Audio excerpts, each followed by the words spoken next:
Bismillahirrahmanirrahim. Assalamualaikum warahmatullahi wabarakatuh. Nama saya Intan William Fitri binti Amdan, nomor metrik 056426. Hal ini kumpulan kami akan membentangkan tentang perbezaan Katolik dan Ortodoks dalam agama Kristian. Saya akan membentangkan tentang pengenalan. Pengenalan, agama Kristian adalah agama yang paling banyak diamalkan di dunia, yaitu seramai lebih daripada 2 bilion pengikut. Kepercayaan Kristian berpusat pada kepercayaan mengenai kelahiran, kehidupan, kematian, dan kebangkitan Yesus Kristus. Walaupun dimulakan dengan sekelompok kecil pengikutnya, banyak sejarawan menganggap bahawa penyebaran dan penerapan agama Kristian di seluruh dunia sebagai salah satu misi kerohanian yang paling berjaya dalam sejarah manusia. Menurut Alkitab, gereja pertama diatur sendiri 50 hari setelah kematian Yesus. Sebilangan besar orang Kristian pertama adalah mualaf Yahudi, dan gereja itu berpusat di Yerusalem. Tidak lama selepas penciptaan gereja, banyak orang bukan Yahudi memeluk agama Kristian. Ramai sejarawan percaya bahawa agama Kristian tidak akan tersebar luas tanpa karya Paulus, iaitu salah seorang utusan Injil yang paling penting. Idea Luther memicu reformasi, sebuah gerakan yang bertujuan untuk mereformasi gereja Katolik. Akibatnya, Protestantisme diciptakan dan berlainan denominasi agama Kristian akhirnya mulai terbentuk. Agama Kristian akhirnya terbagi kepada 3 cabang, iaitu Katolik, Protestan, dan Ortodoks. Cabang Katolik ditadbir oleh Paus dan uskup Katolik di seluruh dunia. Agama Kristian adalah agama terbesar di dunia, kira-kiranya 2.1 bilion penganut atau sepertiga jumlah penduduk dunia. Kristian adalah sebuah agama monoteis yang berdasarkan kehidupan dan ajaran-ajaran Yesus dari Nazaret sebagaimana ditunjukkan dalam karya-karya para pengikutnya. Dalam Perjanjian Baru, agama Kristian berkongsi semua kitab-kitab dalam Alkitab Ibrani dengan agama Yahudi, dan sebab itu agama ini juga digelar sebuah agama usulan Abraham. Penganut Kristian atau Nasrani mengikut ajaran Yesus. Yesus juga dikenali dengan panggilan Al-Masih. Pelbagai tradisi agama, kepercayaan dan cara sembahyang yang memegang pada adat resam yang tertentu wujud dalam Kristian. Agama Kristian selalunya dipaparkan sebagai 3 aliran yang terutama yang telah dibentuk selama 2000 tahun dahulu: Katolik Roma, Ortodoks Timur dan Ortodoks Timur Tengah, Protestan. Seperti Anglikanisme, Reformasi, Lutheran, Methodist, Injili dan Pentekostalisme. Penganut Kristian menganggap bahawa Yesus adalah anak Yahweh. Beliau dikatakan membentuk sebahagian daripada Tritunggal, iaitu Sang Yang Tritunggal di Indonesia atau Tritunggal Mahasuci di Singapura. Tritunggal bermaksud persatuan Yahweh, Tuhan Bapa, Tuhan Anak iaitu Yesus, dan Roh Kudus yang membentuk satu Tuhan. Penganut Kristian juga percaya bahawa Yesus wujud bersama Yahweh sebelum terciptanya dunia.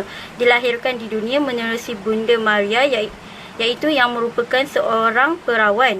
Dibangkitkan dari kubur setelah wafat selama 3 hari dan kini berada di tangan kanan Yahweh Tuhan di syurga. Dengan jumlah penganut sebanyak kira-kira 2.4 bilion orang secara keseluruhannya, agama Kristian merupakan agama terbesar di dunia.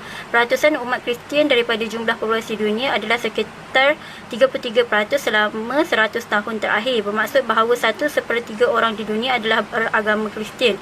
Meskipun begitu, peratusan ini tidak memperlihatkan perubahan besar dalam demografi Kristian, yakni pertambahan besar jumlah pemeluk agama Kristian di negara-negara membangun, sementara berlaku penurunan besar jumlah pemeluk Kristian di Eropah, Amerika Utara.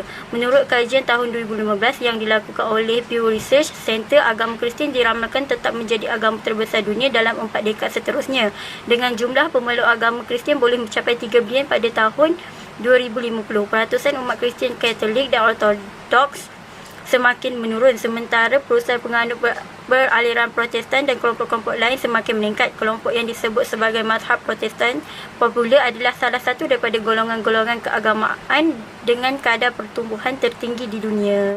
4 mazhab utama Kristian ialah Gereja Katolik, Gereja Ortodoks Timur, Gereja Ortodoks Oriental dan Protestan. Kadang-kadang agama Kristian dibahagikan kepada 2 pecahan yang lebih besar, iaitu Gereja Timur dan Gereja Barat, yang terbit daripada peristiwa perpecahan Timur Barat pada abad ke-11.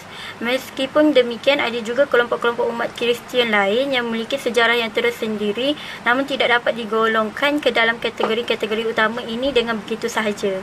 Ada pelbagai doktrin dan gaya ibadat dalam kalangan kelompok-kelompok yang Kristian. Kelompok-kelompok ini boleh sahaja dibezakan berdasarkan pandangan aksiologi dalam penggolongan mazhab Kristian.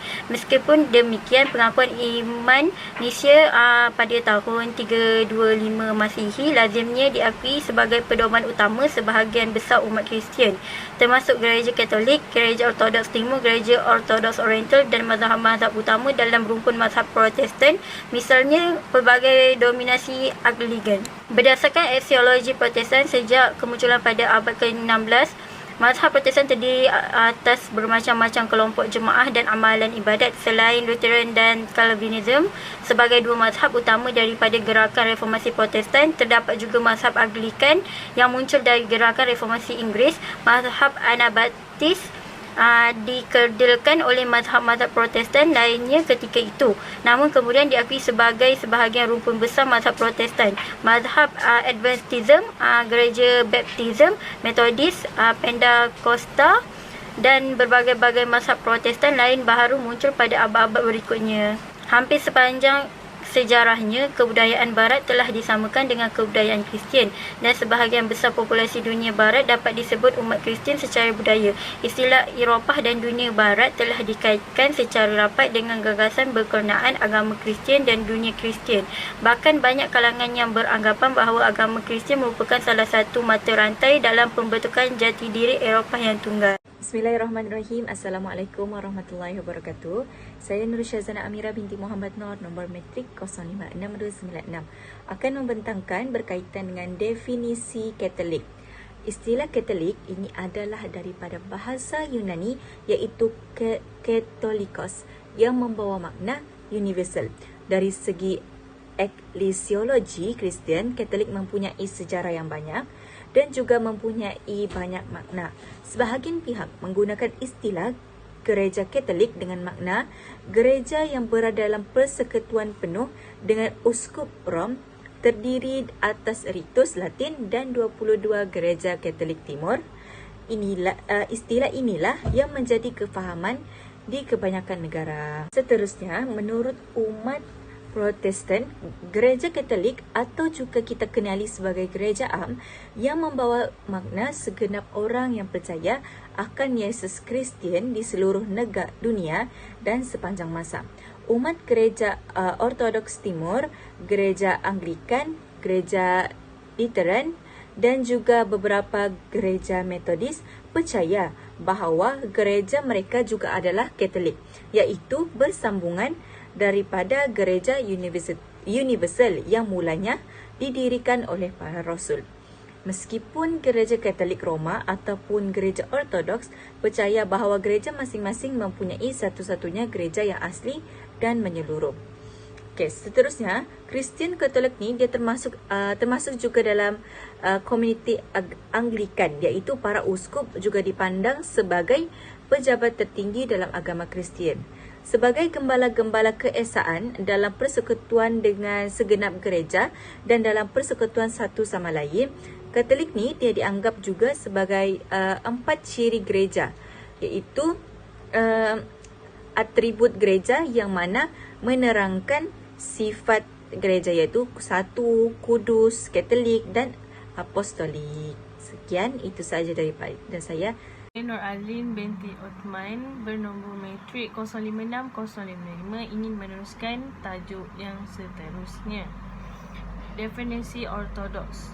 Ortodoks merupakan bahasa yang berasal daripada bahasa Yunani iaitu ordos yang bermaksud betul atau lurus, manakala doxa bermaksud pendapat atau kepercayaan. Manakala definisi ortodoks di dalam Kamus Dewan Bahasa dan Pustaka adalah berpegang teguh pada peraturan, pendapat, prinsip dan sebagainya yang diterima umum seperti dalam agama, kelakuan ataupun sikap.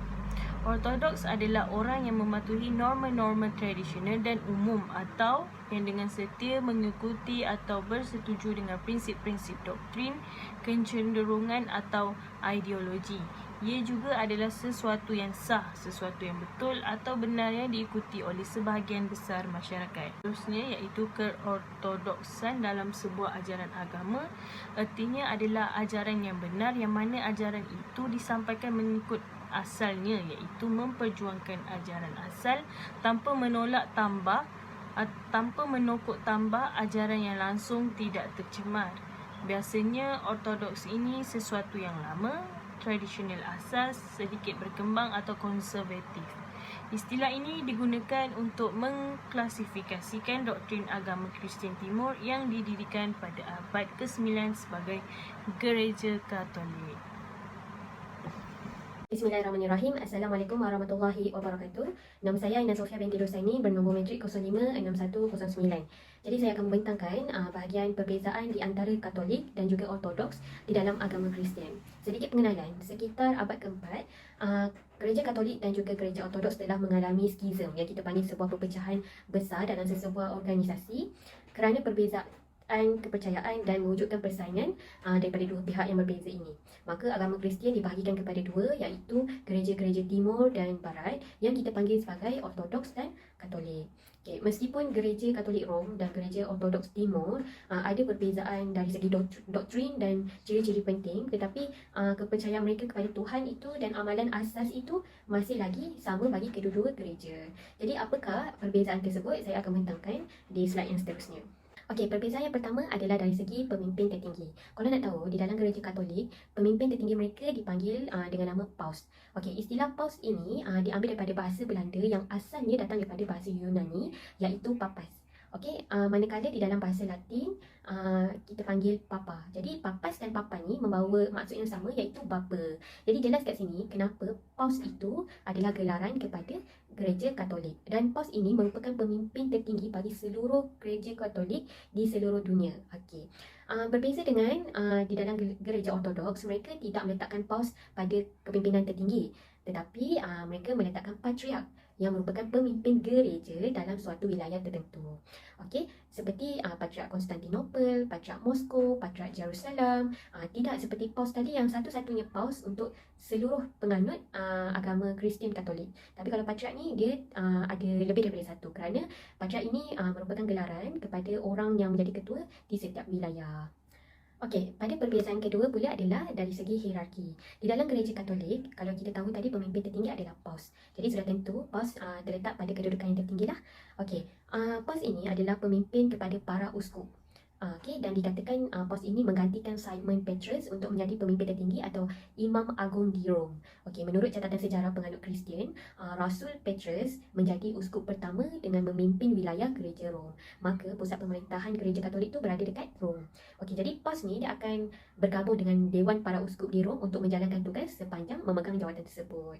Okey, hierarki kedua dalam gereja Katolik adalah para uskup. Okey, uskup ni mengikut kepercayaan mereka merupakan pengganti kepada para rasul di dunia sekarang. Jadi apabila para uskup ni bergabung, mereka dipanggil sebagai Dewan Para Uskup, yang mana mereka melaksanakan kuasa yang mereka ada demi kesejahteraan umat beriman dalam agama mereka. Jadi uskup ni ibaratnya macam wakil lah dan utusan daripada Tuhan untuk memberikan petunjuk-petunjuk, nasihat-nasihat dan teladan kepada mereka, kepada umat Kristian Katolik. Okey, jadi para uskup ni selain mereka menasihati dan menunjukkan kebenaran kepada umat Kristian Katolik, mereka juga ada hak untuk bertindak sebagai hakim, mengatur segala sesuatu perkara, termasuklah perkara ibadat dan juga kerasulan. Okey, hierarki ketiga di dalam gereja Katolik adalah imam. Imam ni merupakan pembantu kepada para uskup tadi. Jadi dia punya gerak kerja ataupun skop tugasan itu lebih kurang samalah dengan para uskup. Manakala hierarki keempat dalam gereja Katolik adalah daikon. Daikon ni pula adalah pembantu kepada para imam tadi. Kalau uskup dibantu oleh imam, imam dibantu oleh daikon. Dan daikon ni berada di hierarki yang paling bawah lah kalau ikut jawatan kuasa dalam gereja Katolik tu. Dan semua jawatan itu syaratnya perlu ditahbisan dulu. Ditahbis dululah, sama juga dengan daikon. Okey, akhir sekali orang awam sangat mengenali kardinal ini sebagai salah satu jawatan kuasa dalam gereja Katolik. Tetapi sebenarnya kardinal ni tak termasuk pun dalam hierarki gereja Katolik yang asal. Hal ini kerana kardinal merupakan gelaran kehormat saja. Walaupun kedudukan dia lebih tinggi daripada uskup. Kenapa kedudukan dia macam lebih tinggi daripada uskup? Sebab kardinal ni merupakan penasihat. Kalau dalam bahasa Latin, kardinal ni berasal daripada cardio, perkataan cardio yang bermaksud penasihat. Oleh itu, kardinal ni kita tak boleh nafikanlah kepentingan dia dalam menjadi penasihat kepada gereja. Okey, manakala gereja Ortodik seperti yang saya katakan awal tadi, tidak terdapat perbezaan pun hierarki gereja Ortodoks dan juga Katolik, melainkan pemimpin utama di dalam gereja Ortodoks itu tidak terletak pada paus, tapi sebaliknya mereka bermula dengan Dewan Para Uskup sebagai kepimpinan tertinggi di dalam hierarki gereja Ortodoks. Yang ketiga, perbezaan kehidupan para imam. Di dalam tradisi gereja Katolik, para imam tidak seharusnya atau tidak dibenarkan berkahwin. Hal ini kerana mereka percaya imam ini dipilih dan dipanggil Tuhan untuk menyerahkan seluruh diri mereka kepada gereja. Jadi sepanjang hidup mereka tu memang dengan perkara-perkara di dalam gereja lah, dan mereka ini rela berkorban memberikan hidupnya bersama gereja secara sukacita dan semangat. Manakala di dalam tradisi gereja Ortodoks, perkahwinan bukan halangan kepada para imam, dan hukum kanun gereja Ortodoks mengatakan seseorang yang ingin menjadi imam, mereka hanya memiliki hak satu kali menikah dan merupakan pernikahan pertama sebelum pentahbisan. Demikian juga isterinya hanya memiliki hak satu kali menikah dan merupakan pernikahan pertama. Itu adalah syarat bagi imam di dalam gereja Ortodoks. Selain itu, di dalam gereja Ortodoks ini juga terdapat dua imam, iaitu imam putih dan juga imam hitam.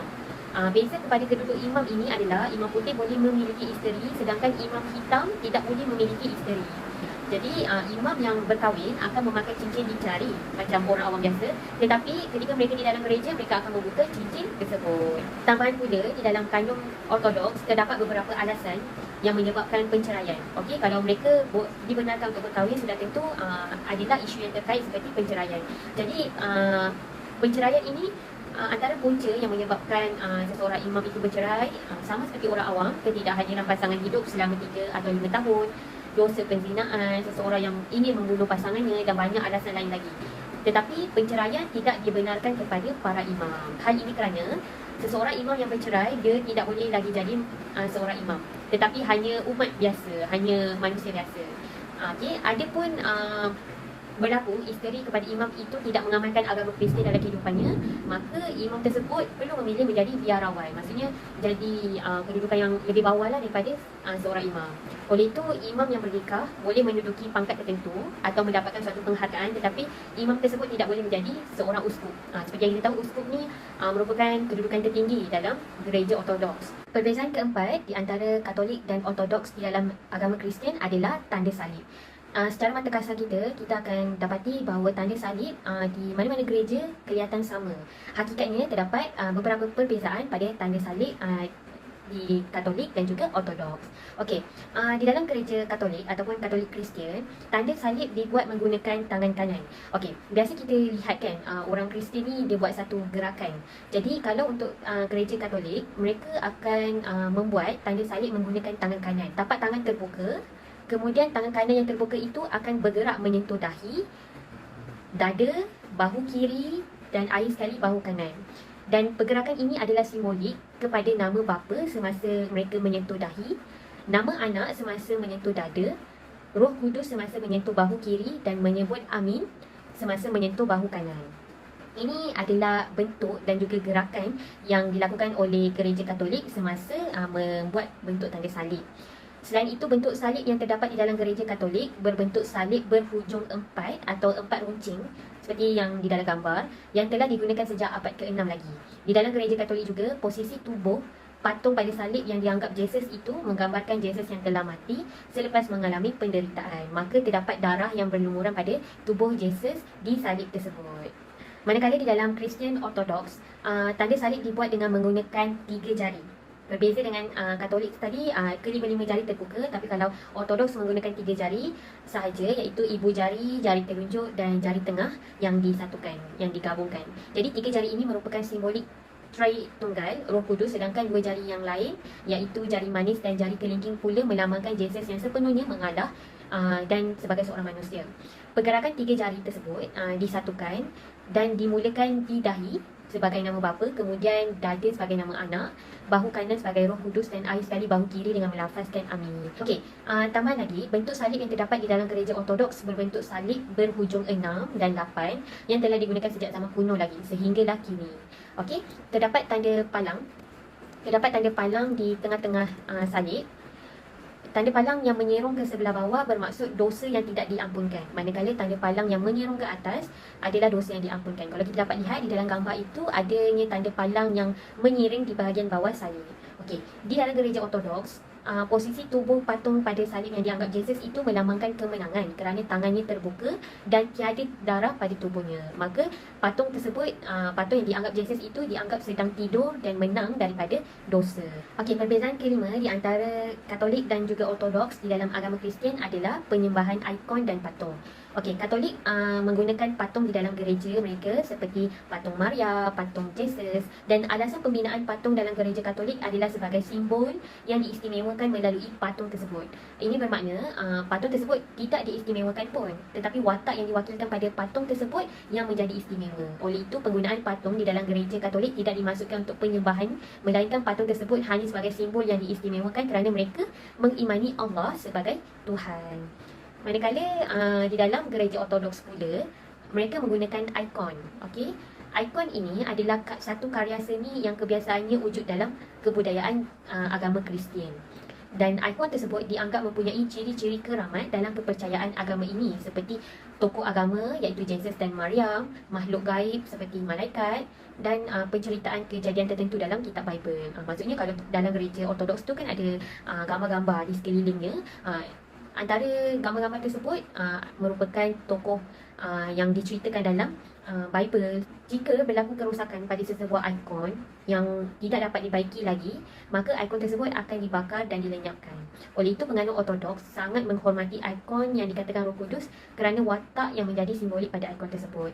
Jadi, persamaan di sini gereja Ortodoks dan juga gereja Katolik tidak menyembah patung dan juga ikon. Sebaliknya, mereka mengimani Allah sebagai Tuhan mereka. Perbezaan keenam di antara Katolik dan Ortodoks di dalam agama Kristian adalah tata tertib di dalam gereja. Okey, di dalam gereja Katolik, penganutnya perlu melutut terlebih dahulu sebagai tanda hormat, kemudian barulah mereka boleh duduk di kerusi atau bangku yang disediakan. Selain itu, penganut agama Kristian Katolik tidak perlu menutup kepala mereka ketika berada di dalam gereja kerana mereka mempercayai keterbukaan dan kesederhanaan hati adalah hal yang paling penting ketika berdoa. Manakala di dalam gereja Ortodoks, penganutnya hanya perlu menundukkan kepala dan berdiri sehingga akhir majlis kerana di dalam gereja Ortodoks tidak disediakan kerusi. Serta perayaan yang diadakan di dalam gereja Ortodoks adalah lebih lama. Bagi penganut Kristian Ortodoks perempuan, yang beragama Kristian Ortodoks, mereka harus menutup kepala dengan kain veil sebagai tanda kesederhanaan dan kelemahan hati dalam memohon pertolongan kepada Tuhan. Manakala lelaki perlu membuka topi ketika berada di dalam gereja Ortodoks. Okey. Perbezaan yang ketujuh antara Katolik dan Ortodoks di dalam agama Kristian adalah Vatikan. Vatikan ini adalah istana dan kediaman rasmi Paus di Rom. Di dalam gereja Barat dan Katolik, mereka percaya bahawa Vatikan di Rom menjadi kerusi agama Kristian. Manakala di dalam gereja Ortodoks pula, mereka mempercayai Konstantinopel atau Istanbul dianggap sebagai kerusi agama Kristian. Sekian, terima kasih.